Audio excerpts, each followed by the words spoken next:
Hello, thank you for joining us for the next episode of our Ultimate Lease Accounting Series.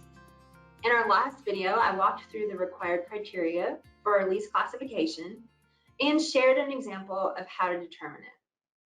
During this episode, we'll discuss finance lease accounting and include a step-by-step example. Let's get started. Finance lease accounting. For lessees, this is not very different from the capital lease accounting applied under ASC 840. Accounting for a finance lease is different from accounting for an operating lease in just a couple of different ways. One is how it is recorded on the income statement. Two separate expenses are recognized: interest expense on the outstanding lease liability and amortization of the underlying asset. Secondly, the payments are split into the principal portion and the interest portion on the cash flow statement. Principal payments are recorded as financing activities, and interest payments are reported as operating activities.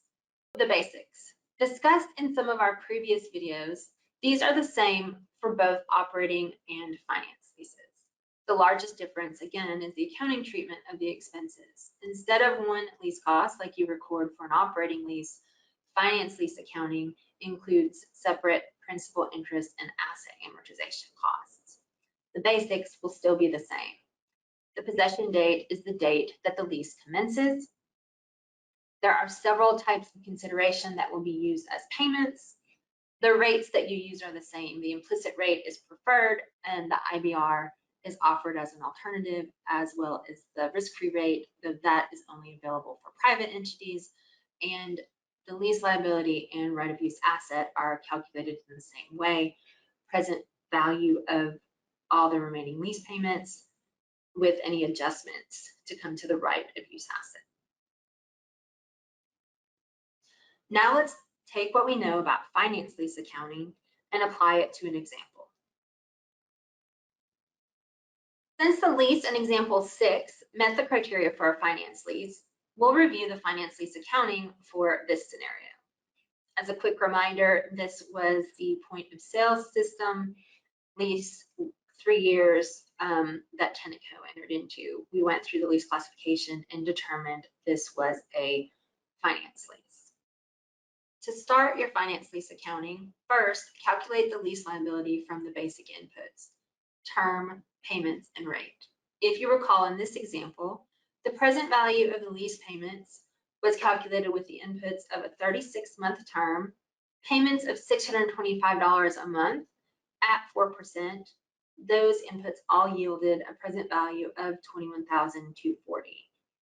This can be calculated in Excel, or here we used our present value calculator.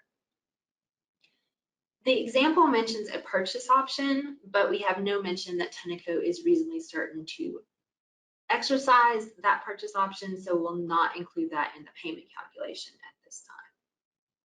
So we have a lease liability calculated at $21,240. Next, we calculate the right of use asset. In this example, the lease is pretty straightforward. We have no incentives or initial direct costs to adjust the lease liability by, so the right of use asset is going to equal the lease liability of $21,240. Once you know the value of the lease liability and the right of use asset, create an amortization schedule for them both.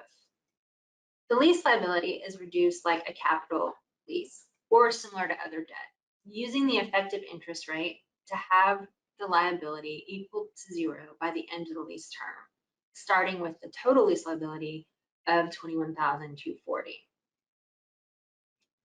As for the right of use asset, this is a weak form finance lease.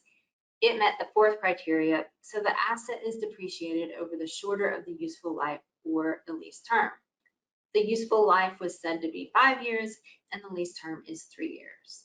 Therefore, this asset would be amortized straight line over the term of the lease, 36 months or $590 a month. Lastly, we use the amortization table to build the journal entries for the lease. The initial entry to record the finance lease at lease commencement is a debit to establish the right of use asset and a credit to establish the lease liability. In this case, there were no incentives or initial direct costs, so the asset and the liability equal one another. Subsequently, 2 entries need to be recorded each month.